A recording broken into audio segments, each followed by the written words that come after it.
Welcome to this edition of Diligence Inside America's Boardrooms. I'm TK Kerstetter, and I'll be your host for today's show.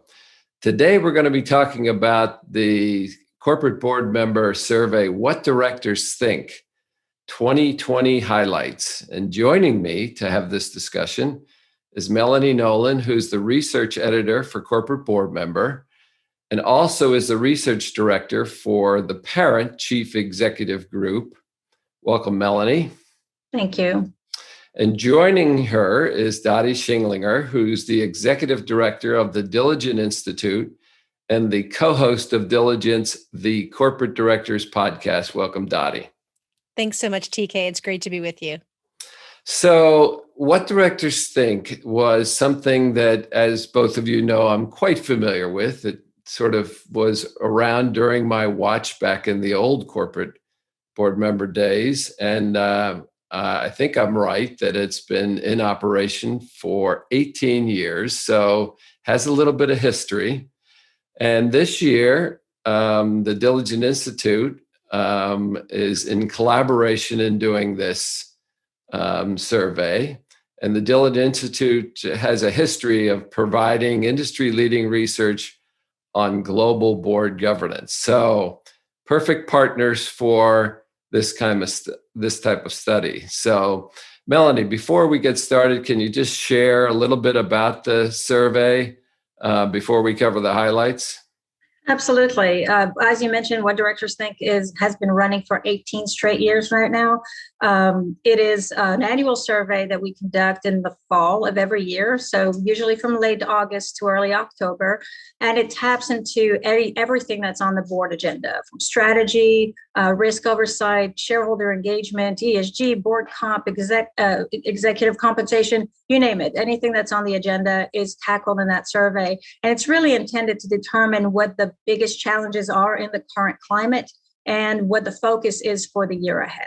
So this is the 18th edition that we're doing with Diligent this time. So when would the survey typically be done? Like what? So it is conducted in the early fall, and then we release the findings with the first quarter issue of Corporate Board Member magazine. So that's good. So we both have the influence of the pandemic and of the social unrest. So this should be pretty accurate in the way of directors' feelings. Absolutely. It does reflect that. This is one of the surveys. We had conducted one in the thick of the pandemic, but once we got to What Directors Think, I think it was even more telling because we were not out of COVID yet, but we were definitely on an upward trend there. So we're seeing a very different perspective from directors after the main part of the crisis. Well, I'm anxious to hear both of your discussions on the results. And so let's start. Dottie, one of the core questions each year that frames this research that's always been popular is what keeps you up at night as a board member?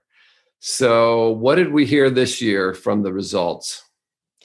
Yeah, thank you, TK. And it actually relates very nicely to what you and Melanie were just discussing, which is the time frame within which we asked the question. So directors were being surveyed in August, September, and October of 2020.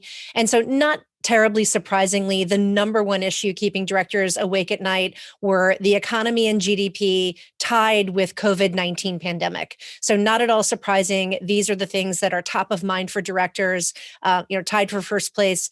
COVID and the economy tied very closely together. The next thing that is keeping them awake at night, again, not terribly surprisingly, would be presidential election and the 2020 political landscape. So that came in a very close third to the first two that were tied. So again, if you think about the news cycle in August, September, and October, it was being dominated by stories related to the presidential election and COVID and the economic impact of COVID. The next couple of items are kind of interesting because tied for fourth place is the regulatory environment and cyber risk.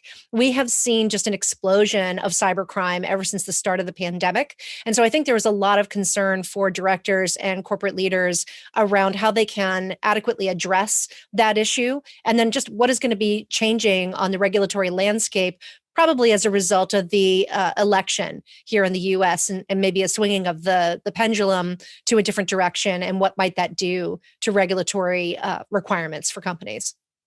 Anything to add to this core question, Melanie? No, I think Dottie covered the items pretty well.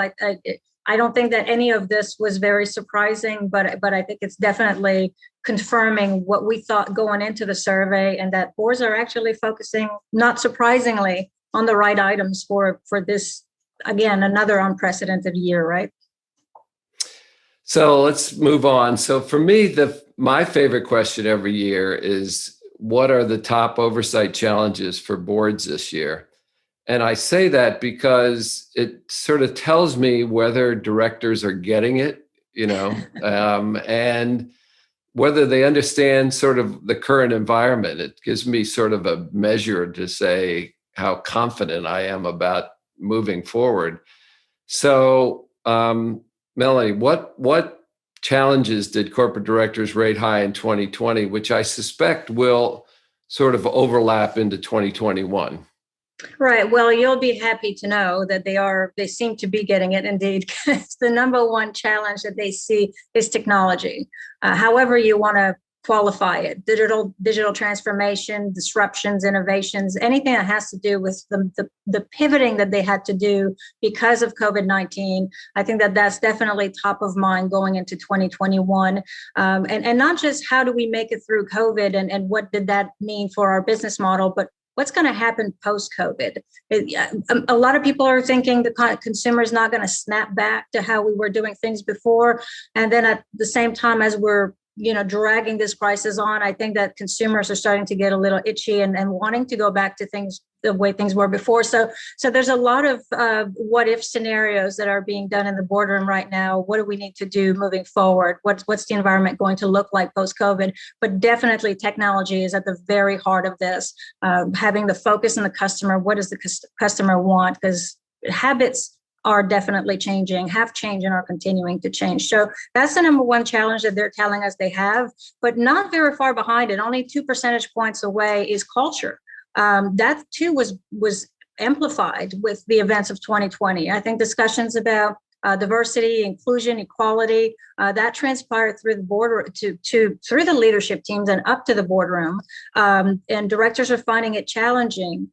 They always have, in a way. They've always ranked culture somewhat high on the list, I think, just simply because they're not on the floor day in and day out. So they have to fully trust their leadership team is doing the right thing on that front. But it definitely moved up the list this year with everything that we saw going on last year. Dottie, anything to add? No, I think Melanie covered it. It was really interesting to see in the results.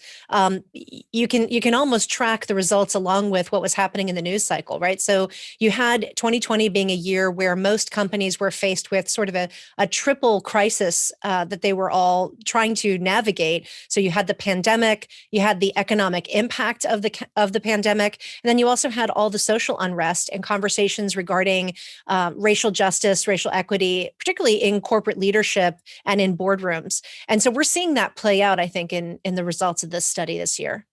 So I was a very happy camper when I saw the results because, first of all, culture, as you guys both know, is a big issue for me. And I think it plays a major role in a corporation. But the digital transformation, when I sit here and look at a company like Booking.com, that now has a higher market value than both Marriott and Hyatt put together, okay, it tells me the importance of digital transformation, okay? It emphasizes it in the clearest way possible on how a company like that online has grown, okay? So perfect example of why that should be high up. And because of the pandemic, issues like that, like cyber and online stuff, got pushed aside a little bit because there was so much other stuff to worry about. And I worry that coming into 2021, those companies and those boards that don't recognize that are going to be in for a rude awakening going forward. So one of the questions that was interesting to me that I don't remember, it seems like it's relatively new, was if you were in charge of setting the agenda for the next meeting, which topics would you include as most relevant? And Dottie, I think here it was interesting as well to see what people were saying. No surprise that nobody put more compliance on their agenda, but what did end up as very relevant? Well, yeah, and you actually just kind of put your finger on it a moment ago, TK. I mean, there were sort of the obvious things, right? So topping the list was growth strategy and COVID recovery. That's kind of a no-brainer. Next on the list was M&A opportunities and divestitures, and I took that as kind of an interesting finding because I think in 2020 we maybe saw a little bit of a cooling of M&A activity over the course of the year while companies were kind of shoring up cash reserves and just ensuring their ability to survive the pandemic. But we're seeing that kind of tick back up, and I think that's related to growth strategies and figuring out a pathway towards recovery. But what's interesting once you get beyond kind of the totally obvious stuff that boards would be talking about, disruptive technologies and innovation came up number 4 at 36%. So not a tiny result, actually. And I think that goes directly to what you were saying a moment ago, TK, that if you were not already thinking about digital transformation and innovation before 2020, you most certainly are thinking about it now. And I think maybe some of the impact that directors themselves were feeling because of having to have every meeting remote, having to use technology in new ways, even just for their own work, may have had an impact in how much they think about digital transformation and innovation for their companies. And quite frankly, it's to your point, if you are not investing in digital innovation and transformation, you probably are really struggling right now. This was the year that you needed to have a strong digital first strategy for your company in order to really thrive. So very interesting to see that tops the list of other topics that they could have put up there. So we have just a couple minutes left, and I wanted to ask you both whether there was a sort of a fun fact that came out of the research that sort of caught your eye. So Melanie, I'll start with you first and then Dottie. Yeah, I don't know. You know what? I don't know if I would qualify it as fun, but definitely telling. ESG definitely came out as something that jumped out at me in the survey because we had seen it grow in importance over the years, but I think that now more and more shareholders are pressing for it, and boards are understanding the importance of it. Once again, a lot of that having to do with what happened last year, but I think there's a lot of confusion and deciphering left to be done here because it's so broad. It's such a broad issue, and shareholders are leaving it up to companies to do what works for their company, right? Just tell us what you're doing, but we're leaving it up to you. And that's challenging. I think boards are definitely struggling with that. They got the G down path, I believe, but the E and the S are definitely more of a challenge. And they're telling us so, and they're telling us they're looking for standardization and some form of support as to how to measure these things and report these things and make sure that they're answering, they're showing their accountability in all this. Because anything that happens on that front is very important to all stakeholders. So I think that ESG is going to be, we'll see next fall, but I think ESG is definitely going to be continuing to top the list of issues in the boardroom going forward. I would agree with you, but it won't move far enough up the list to get ahead of some of these others until there is a better format for all that. How about you, Dottie? Well, TK, like you, I'm really passionate about the issue of diversity, particularly in boardrooms. And I was very excited to see the result. We asked a question about the following attributes in terms of their importance of selection of new board members. And for the first time that I've ever experienced, racial diversity, gender diversity, skill set and background diversity came up top on that list, far above previous CEO experience.